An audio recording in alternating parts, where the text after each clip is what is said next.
서울 수도권 집값. 솔직히 말하면 대책이 없다. 이 말.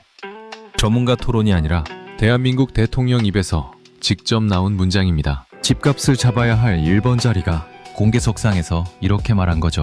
이 한 줄 듣고 사람들 머릿속엔 두 가지 생각이 동시에 스쳤습니다. 와, 진짜 포기한 거야?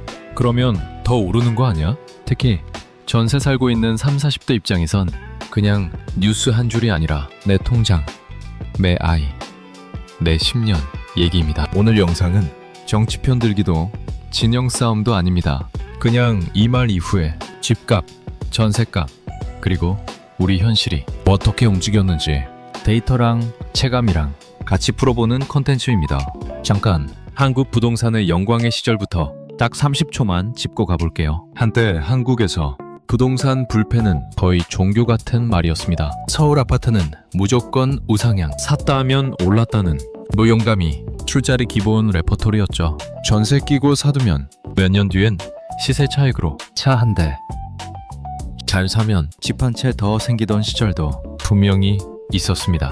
그래서 영광의 서사는 이렇게 자리 잡았습니다. 조금 무리해도 사두면 이긴다. 일단 사고 버텨라. 근데 지금은 완전히 다른 단어들이 부동산 옆에 붙습니다. 고금리, 영끌, 역전세, 깡통전세, 전세 사기, 청약 광탈. 뉴스에는 세금, 규제, 대출 규정이 매달 바뀌고 댓글에 망한다, 그리고 아직 멀었다, 끝없는 싸움이 펼쳐집니다. 한쪽에선 여전히 영광의 기억으로 말하고 다른 한쪽에선 몰락과 공포의 언어로 말하는 상황.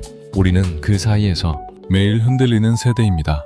여기까지 듣고 내 느낌이 어떤지 댓글에 한 단어만 남겨봐도 좋습니다. 영광에 더 가깝다, 또는 불안에 더 가깝다. 지금 내 마음은 어느 쪽인가요? 이제 다시 대통령 발언으로 돌아가서 조금 더 구체적으로 보겠습니다. 충남 천안에서 열린 타운홀 미팅 자리에서 대통령이 이런 취지로 이야기를 꺼냅니다. 집값은 구조적인 문제다. 있는지에 없는지에 다 짜내도 쉽게 해결되지 않는다. 그러면서 수도권 과밀, 국토 불균형이 근본 원인이라고 말합니다. 요약하면 이런 뉘앙스에 가깝습니다. 단순 규제나 대출 조이기로는 이 문제를 못 잡는다. 구조가 틀어져 있다. 대통령실은 뒤에서 정말로 아무 대책이 없다는 뜻은 아니다, 장기적인 균형 발전 얘기였다 라고 해명했죠. 하지만 이미 사람들 머릿속에는 이렇게 박혔습니다. 집값, 대책 없다. 야당은 정책 포기 선언이라고 비판하고 서울시장은 매수 심리 자극하는 위험한 발언이라고 받아쳤습니다. 정치 공방은 여기까지만 보고 이제 중요한 질문으로 넘어갈게요. 그 말이 나온 뒤 시장에서는 실제로 무슨 일이 벌어졌나? 먼저 서울 집값부터 보겠습니다. 최근 기준으로 서울 주택 매매 가격은 여전히 플러스입니다. 한 달 동안 대략 0.7에서 0.8% 정도 상승했는데, 이게 감으로만 들리면 조금 올랐네?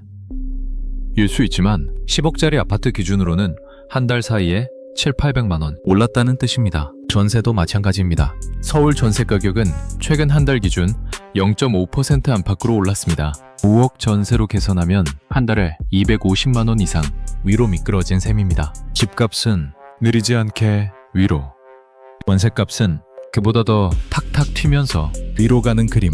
최수요 입장에선 딱 한 단어, 숨 막힌다. 여기서 한번 영상 잠깐 멈추고 이거 한 번만 같이 해보셔도 좋습니다. 지금 보고 있는 기기에서 지도 앱이나 부동산 앱 켜고 내가 사는 동네 아파트 한 단지만 골라서 최근 실거래가 2개, 전세 시세 1개만 메모장에 적어보세요. 뉴스로 듣는 상승률이 아니라 진짜 얼마에 팔렸는지 숫자를 딱 보는 순간 체감이 확 달라집니다. 그렇다면 왜 이런 상황이 계속 이어지는 걸까요?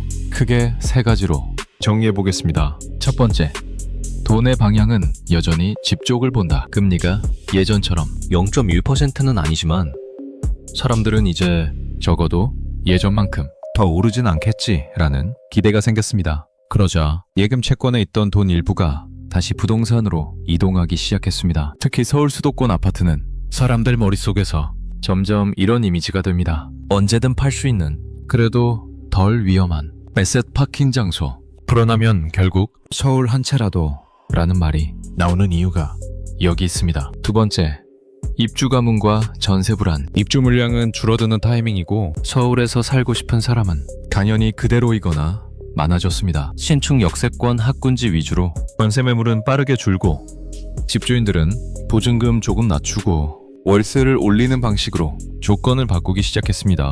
그래서 전세의 월세화라는 말이 실제로 기사에 등장합니다. 전세 살던 사람은 월세로 밀려나고 월세 살던 사람은 생활비를 더 줄여야 하는 구조. 집을 안 산 사람보다 못 산 사람이 더 괴로운 그림이 되는 거죠. 부동산은 기회 심리로 움직이는 시장입니다. 여기서 대통령이 대책 없다고 말하는 순간 일부 사람들에게 이 말은 이렇게 들릴 수 있습니다.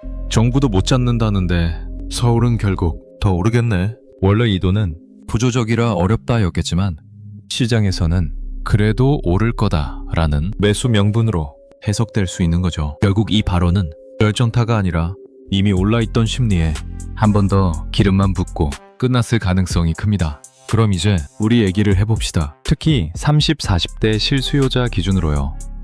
이 나이대가 요즘 가장 많이 듣는 말이 이겁니다. 지금 안 사면 평생 못 산다. 반대쪽에서는 또 곧 꺼진다. 영끌 세대 다 망한다. 둘 다.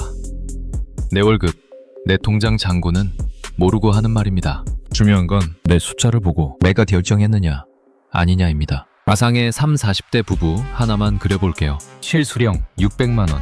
맞벌이 부부가 있습니다. 아이 한 명 키우고 있고 전세 대출 이자 조금 내고 있고 부모님 지원은 크게 기대하기 어렵습니다. 이 부부가 전세이자, 관리비, 교통비, 아이 학원비까지 내고 나면 한 달에 손에 남는 돈은 100에서 150만 원일 수 있습니다. 이 상태에서 주변 사람들은 이렇게 말합니다.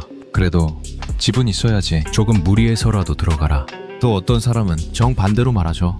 이제 떨어진다니까 절대 지금 사지 마. 둘 다.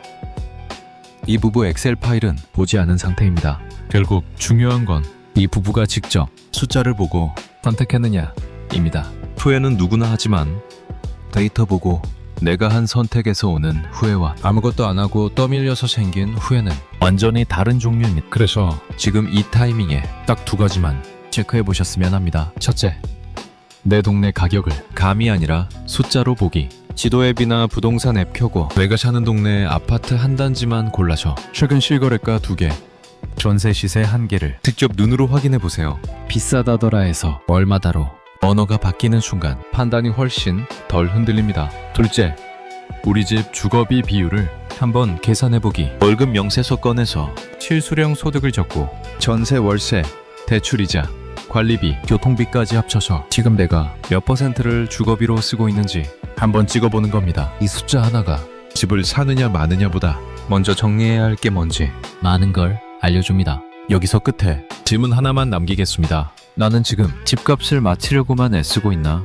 아니면 내 형편 안에서 살아남을 전략을 세우고 있나? 집값이 오르든 집값이 떨어지든 3년 뒤에 후회할 사람은 분명히 나옵니다.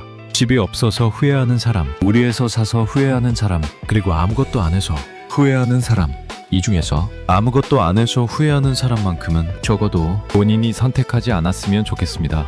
다음 영상에서는 더 궁금해할 만한 이야기로 준비해 보겠습니다. 도움이 됐다면 구독과 좋아요 부탁드리고 오늘도 끝까지 같이 해줘서 고맙습니다.